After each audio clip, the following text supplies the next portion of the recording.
In this video, let's explore distillery and we'll taste the whiskey how it is.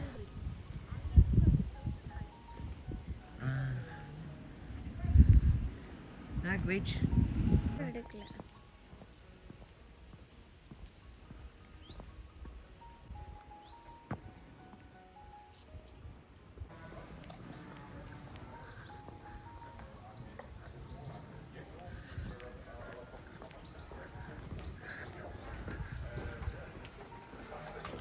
When you're sitting enjoying. They'll get you to know them, learn all about them, but then we've got little bottles for you today. Are you here by cash or card?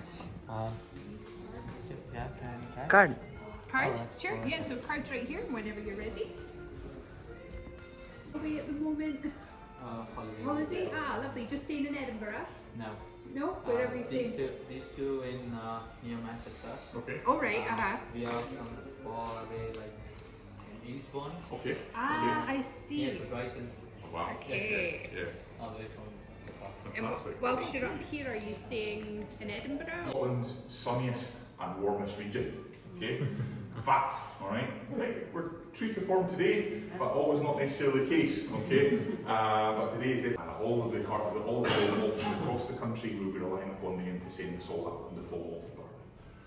So whiskey is an agricultural product, okay? And whiskey production, back in the dim and distant past when things weren't exactly legal, this is where it all started. Farmhouse productions, farmhouse still, because as I say, it wasn't exactly legal. Yeah, so quite easy to hide this away and say, what whiskey distillery? What are you talking about? Yeah? So that's what we've got next door, just on a slightly bigger scale. Yeah. So you'll see a lot of similarities to copper stills and World Cup condensers. Okay, so next door to go through there. So it all started for us on a farm here at Glenkinchie, and also for this guy over here.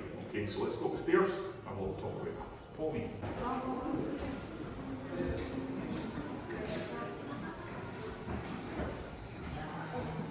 Back in 1825, our founders were they were farmers. They grew barley and kept cattle. And they founded a distillery not far from here called Milton Distillery, their first legal operation. But they knew the spent grains from distillation made excellent cattle feed. The cattle ate the feed, the cattle produced fantastic fertiliser, fertilising the fields, the barley grew again, circular farming, even back in 1825, incredible stuff. But Milton Distillery, just too small, and with the growing popularity in whisky at that time, they had to move, they had to find a new location for their distillery. So they came to this very sounding area. But he could not rely on the quality of the Scotch he was receiving. So he said, well, if I can blend teas from China and spices from India and Jamaica, I can blend whisky. So exactly what he did, and he created a product that was consistent. Consistent in quality, consistent in colour, consistent in flavour, okay? Something that his customers could rely upon every single time. And over the decades coming there, his product grew in popularity.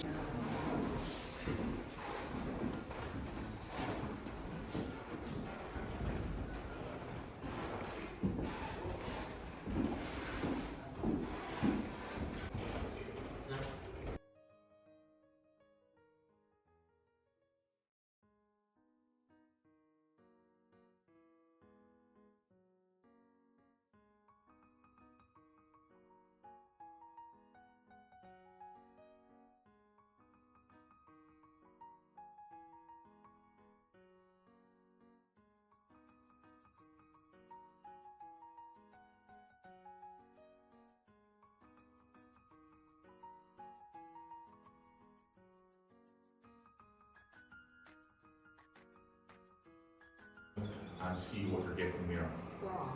Grass. Love it. Love it. Grass, yeah. Lemon? Lemon, okay.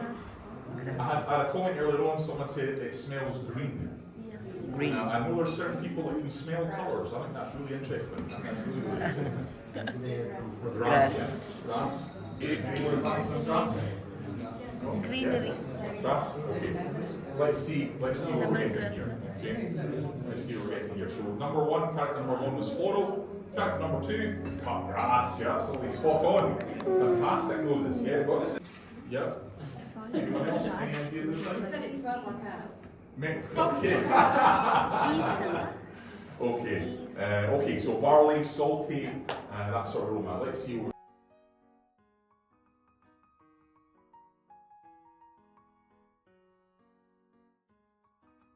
Spirit from those very stills there. This is actually a working model. It produces the product for the next section to process and so on and so forth down the line until we actually have new make spirit coming off those stills. Quite incredible. Now, the exhibition only lasted for 18 months, and then after that it was moved to the London Science Museum for a few years after that. The still house here is modelled on Glenkinchie Distillery.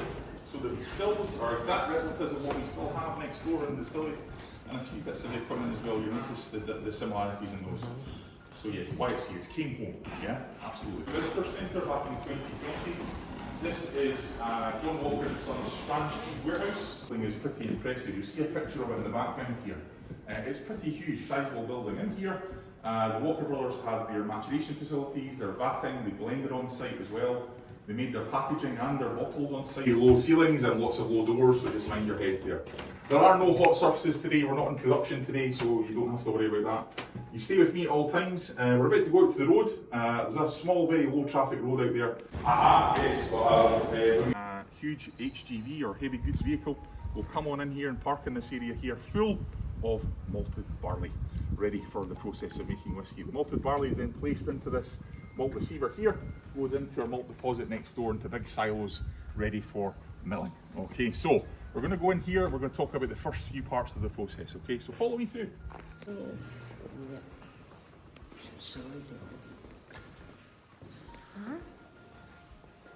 There, Scotch malt whiskey made using only 3 ingredients. Okay, so the first one, water. Not sure why I need to show you this, but this is water. Yeah. Barley. Now this is the pre-harvested barley in natural state. Harvested looks all like this. So there's the harvested barley ready for use. Now we need to do something to this before we can call it malted barley. We need to trick this into thinking that it's springtime. It's ready to start growing. Okay, so we need to steep this in water and officially call it malted barley. Now, up until 1968, we used to do this in this very room. We don't longer do it anymore. It's very through it back in the day. If you look up, you'll notice the floor above us is not solid. That floor above us is called our malting floor. All of that germinating barley, that soaking wet barley, starting to create that wonderful stuff. No? Like this is called peat. Absolutely correct, yeah, peat. So this is just rotting vegetation. It starts forming quite close to the top of the earth, the surface of the earth. It's dug out in peat bogs. Soaking it also creates a wonderful smoky aroma. A wonderful smoky presence is in this room here. They tend to have open kilns as well, so that smoke would be able to come out. So this area here is our first flavour decision. Okay, we can influence our flavour at this stage, which we then carry through the entire process until which times we go through all those various maturation, bottling, and then so we take them through, put them into our mill next door, and we grind up that malted barley, and we produce a wonderful product called grist. Now, grist itself is made up of 3 parts. Now, 20% of it is husks, the outer layer of the seed itself. 70% of it is grits. That wonderful starchy sugariness inside there, and 10% is flour. Okay, so that's the makeup that we're expecting every single time here at Glenkinchie. This is important for us. Remember, Johnny Walker are looking for consistency, they're looking for quality every time. If we produce our 2.5 millilitres of alcohol, they take 90% of it and say that it tastes different from it did before, there'll be trouble. Okay, so we need to make sure that this is the same consistency every time. Now, the more nutty cereal aromas come from the more flour content. Okay, so we're looking for that quality. Remember that through in the Sensei Theatre. Our mash tun, think about it like an upside down coffee press, upside down cafetiere. Okay, now you see the filter at the bottom there? Just a bigger version of that in there. Okay, 10 tons of grist are put on top of that, and then 77,000 litres of water are put on top of that, hot water. Okay, now that hot water permeates through the barley, the grist, and converts all those beautiful starches into sugar, okay, fermentable sugars. And out the bottom here comes a wonderful sugary liquid by the name of wort. What an awful name. What a wonderful sugary liquid. Now we just created something for our third and final ingredient to feed on, okay, yeast. We picture yeast into this wort here, and it's given it the basis of cattle feed. And it is here. The cattle will, I think we do. I'm not asked them, but you know, I think we do. So your cattle feed. So we're not wasting anything, and that will be something consistent as we go through the whole process. We're not wasting. So this is our mill, our Porteous mill. The malted barley is coming up through from next door on this malt elevator. It's going up this pipe right to the very top. It's then using gravity to feed itself down through the mill itself. Now when this thing's on, we cannot hear ourselves thinking here. It's a very, very loud machine. So we tend to do that in the mornings and the evenings when you guys are not around. Okay, so because we wouldn't be able to project our voice that much. So the barley's dancing around in this screen here as it goes through 2 huge rollers here and 2 huge rollers here. And now we can toggle the pitch here and here, making sure we get that right consistency of grist every time. The grist then forms at the bottom of the mill here. It goes underneath my feet, up next door into a grist bin ready for malting. Now, the name Porteous, the company that made this wonderful piece of machinery, has now went bust. Reason being, as it made them so well, no one ever needed a new.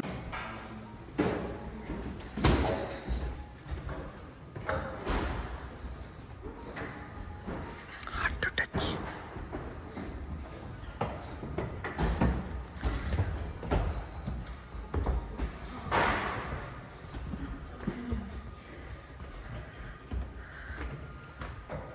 Still and a half.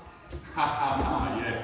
Well, it's a wonderful piece of machinery. It's something to say you've actually touched a mash tun, because usually it's too hot to touch.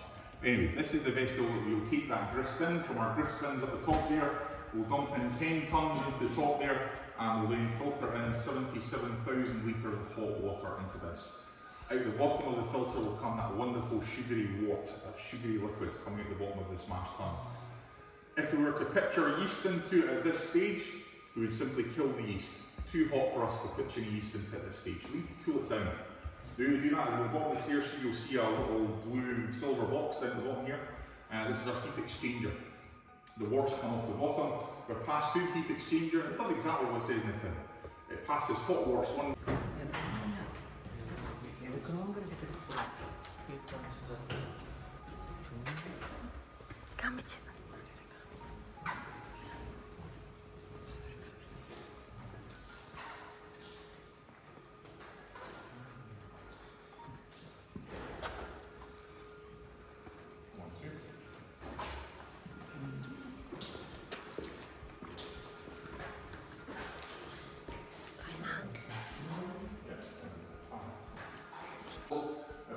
We're using steam, gas power steam to fire ourselves. So changes over the years, but certainly some fantastic pictures there to talk about. So before we talk about, we need around about 60 to 72 hours to achieve those flavours in that room up the stairs.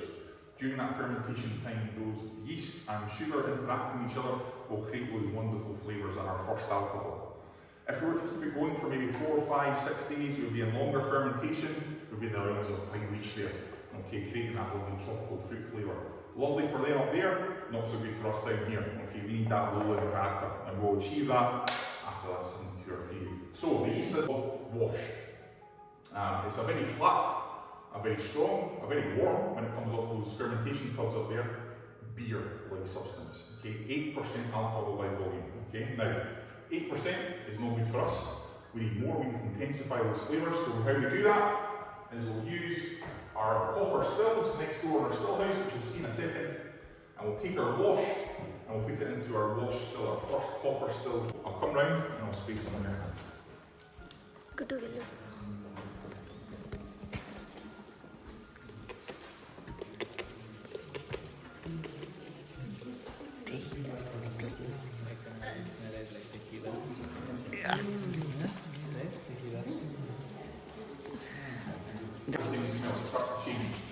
And then just leave it simply that character, that lovely floral, grassy, nutty cereal character coming through there. Even if you don't like it, your hands are going to clean. Yeah? A very expensive hand sanitizer. All the other stairs.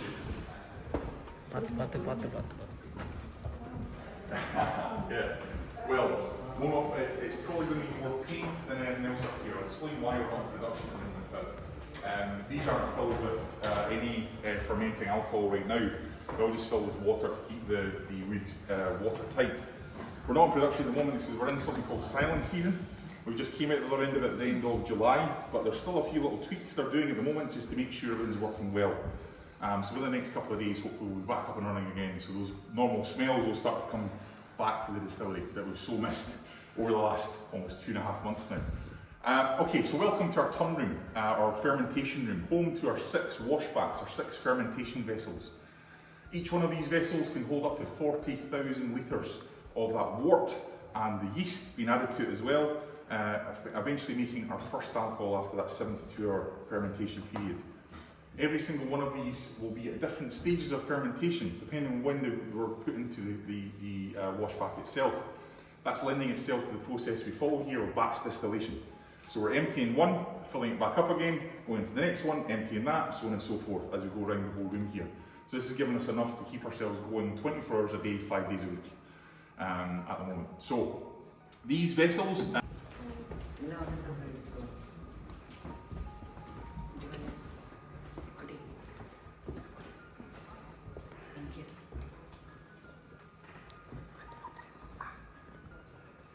There is our wash still, almost 31,000 litres capacity, albeit we're only transferring in 20,000 litres of wash.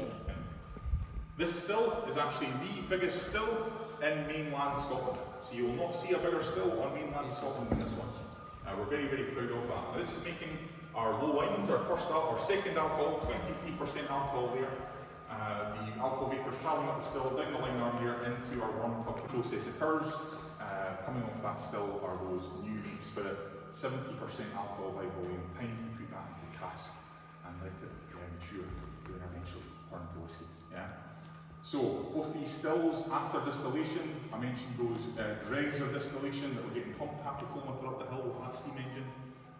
These are creating those dregs of distillation. It's got something called pot ales, and it still happens to this day. We pump those pot ales out after distillation. Feel free to take any photos. We'll have another few seconds. We'll head down the stairs and we'll talk to you about the spirit safe. Okay?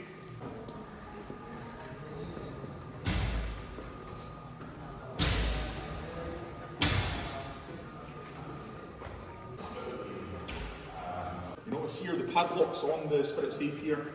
We are now producing something out of these 2 stills that the taxman is very interested in. Okay, so he needs to make sure, he needs to have the confidence that this is under lock and key until which time we take that alcohol and put it into bottle.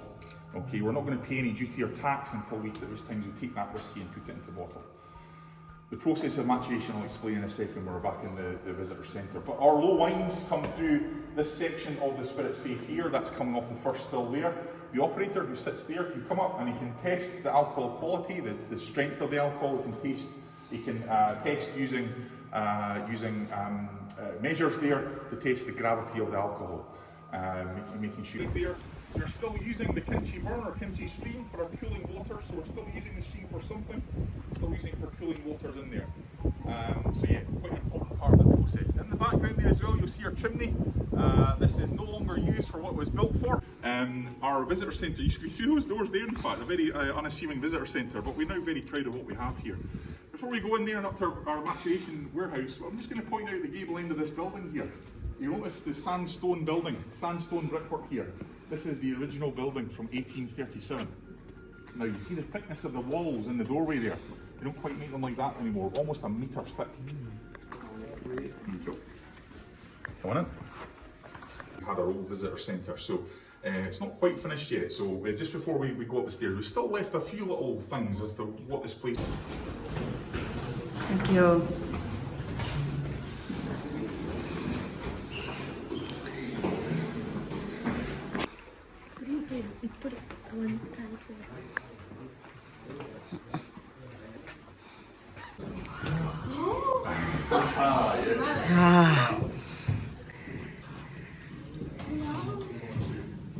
Multiple times, up to 3 or 4 times before we can interact with them to maybe rejuvenate them again. So maybe about a century's worth of use out of these casks, give or take a few years, we can be getting quite a lot of use out of them. The flavours we're going to be expecting from this, alongside our production flavours, we're going to be expecting a lovely creamy vanilla note coming from this whiskey. The bourbon casks make up approximately 70% of the casks that we use in the Scotch whisky industry. So once again, that creamy vanilla note. This is 2008 again, so another 17-year-old whiskey. Does anyone think this?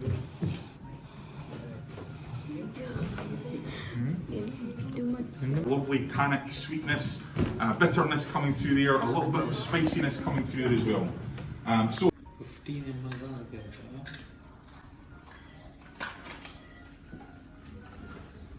that was it your driving? Except the one that's got a straw in the glass.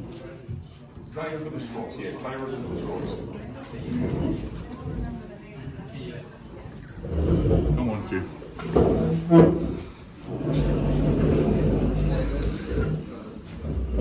Drivers with the straws, yeah? I think that will be a crowd pleaser for anyone drinking it. It'll have a represent. You can do whatever you want to it, okay? You can put it into a cocktail, you can put it in with a mixer, you can put ice in it, you can put water in it, whatever you want to do. My father's view on whiskey was, the only thing you should add to your whiskey is more whiskey, alright? 12-year-old Glenkinchie, a shot of elderflower cordial, sweet floral cordial, and topped up.